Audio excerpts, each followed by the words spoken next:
viennent. Ils sont étonnés parce que Jésus parle avec une femme. Pourtant personne ne lui demande « Qu'est-ce que tu veux » ou « Pourquoi est-ce que tu parles avec elle ?» Alors la femme laisse son récipient à cet endroit. Elle part à la ville et elle dit aux gens « Venez voir, j'ai rencontré un homme qui m'a dit tout ce que j'ai fait, c'est peut-être le Messie. » Les gens sortent de la ville et ils viennent voir Jésus. Pendant ce temps, les disciples de Jésus insistent « Maître, mange donc !» Mais il leur dit « J'ai à manger une nourriture que vous ne connaissez pas. » Alors les disciples se demandent entre eux « Est-ce que quelqu'un lui a apporté de la nourriture ?» Jésus leur dit « Dieu m'a envoyé dans le monde. Ma nourriture, c'est de faire ce que Dieu veut et de réaliser jusqu'au bout le travail qu'il m'a donné. Vous-même, vous dites « Encore 4 mois et ce sera la récolte. » Mais moi, je vous dis « Levez les yeux et regardez les champs. Les épis sont déjà mûrs pour la récolte. Celui qui récolte reçoit déjà sa récompense, et il rassemble tout pour vivre toujours avec Dieu. Alors celui qui sème et celui qui récolte sont joyeux tous les deux. En effet, il est bien vrai ce proverbe « Quelqu'un sème, un autre récolte. » Je vous ai envoyé récolter là où vous n'avez pas travaillé. D'autres ont travaillé et vous profitez de leur fatigue. Beaucoup de Samaritains de la ville de Sychar se mettent à croire en Jésus à cause des paroles de la femme.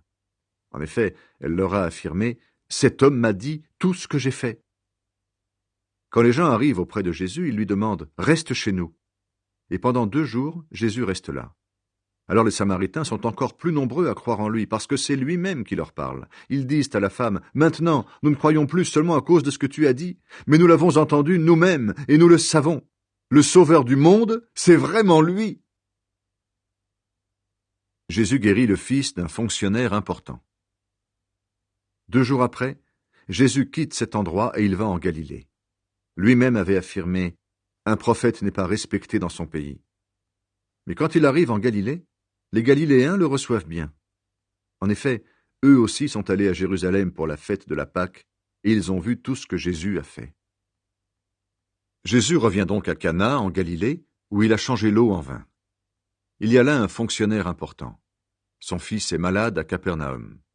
Le fonctionnaire entend dire que Jésus arrive de Judée en Galilée. Alors il va le trouver et il lui dit « Je t'en prie, viens à Capernaum pour guérir mon fils, il est mourant. » Jésus lui dit « Vous voulez voir des signes et des choses extraordinaires, sinon vous ne croyez pas. » Le fonctionnaire lui répond « Seigneur, viens chez moi avant que mon enfant meure. » Jésus lui dit « Va chez toi, ton fils est bien vivant. » L'homme croit à la parole de Jésus et il part.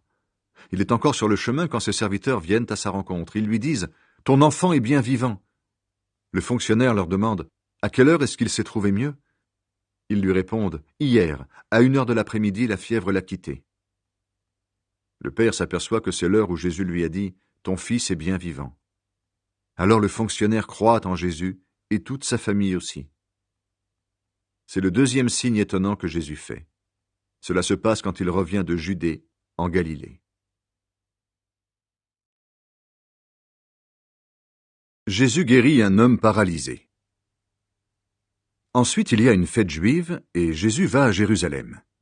À Jérusalem, près de la porte des moutons, se trouve une piscine avec 5 rangées de colonnes. En hébreu, on l'appelle Bethsata. Sous ces colonnes, beaucoup de malades sont couchés, des aveugles, des boiteux, des paralysés. Parmi eux, il y a un homme malade depuis 38 ans. Jésus voit qu'il est couché et il apprend que cet homme est malade depuis déjà longtemps. Il lui demande « Est-ce que tu veux guérir ?» Le malade lui répond « Seigneur, je n'ai personne pour me descendre dans la piscine quand l'eau se met en mouvement, et pendant que j'essaie d'y aller, un autre descend avant moi. » Jésus lui dit « Lève-toi, prends ta natte et marche. » Aussitôt, l'homme est guéri. Il prend sa natte et il se met à marcher. Cela se passe le jour du sabbat. Alors des chefs juifs disent à l'homme guéri « C'est le jour du sabbat et tu n'as pas le droit de porter ta natte. » Il leur répond « Celui qui m'a guéri m'a dit « Prends ta natte et marche. » Ces gens lui demandent « Qui est cet homme qui t'a dit « Prends ta natte et marche » ?» Mais celui qui a été guéri n'en sait rien. En effet, Jésus est parti parce qu'il y avait beaucoup de monde à cet endroit. Plus tard, Jésus le rencontre dans le temple et il lui dit « Maintenant tu es guéri. Ne commets plus de péché, sinon il t'arrivera quelque chose de plus grave. » L'homme va dire au chef juif, « C'est Jésus qui m'a guéri. » Alors ils cherchent à faire du mal à Jésus parce qu'il a guéri quelqu'un le jour du sabbat. Mais Jésus leur dit, « Mon Père travaille depuis toujours, et moi aussi, je travaille. » À cause de cette parole, les chefs juifs cherchent encore plus à faire mourir Jésus. En effet, Jésus ne respecte pas le sabbat, mais surtout, il dit que Dieu est son Père, et ainsi, il se fait égal à Dieu. Le Père a donné tout son pouvoir à son Fils.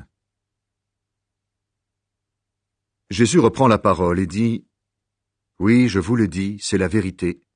Le Fils ne peut décider lui-même ce qu'il doit faire.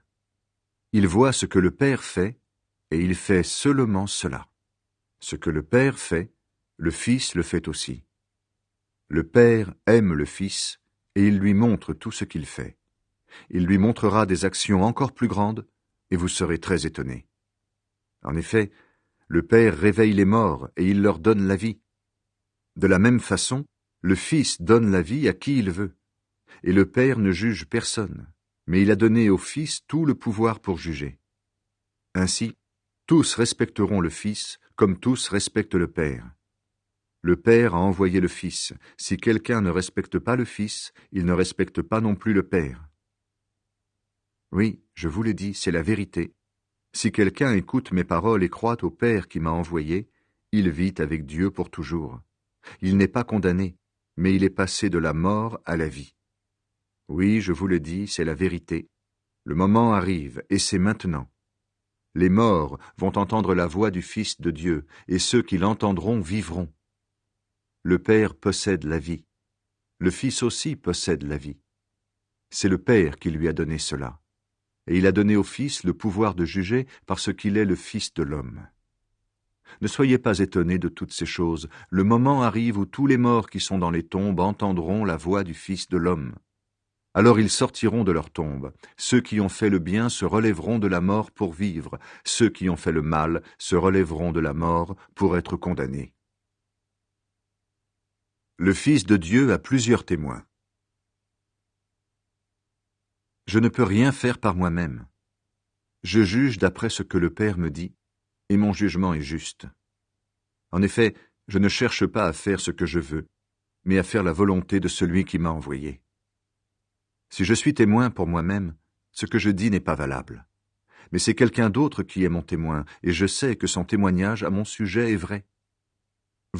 Vous avez envoyé des messagers à Jean-Baptiste, et il a rendu témoignage à la vérité.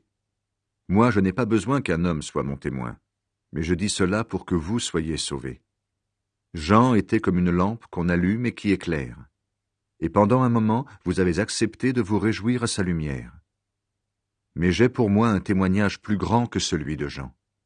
En effet, le travail que le Père m'a donné à faire, le travail que je fais, me rend témoignage et il montre que le Père m'a envoyé. Et le Père qui m'a envoyé est aussi mon témoin. Mais vous n'avez jamais écouté sa voix et vous n'avez jamais vu son visage.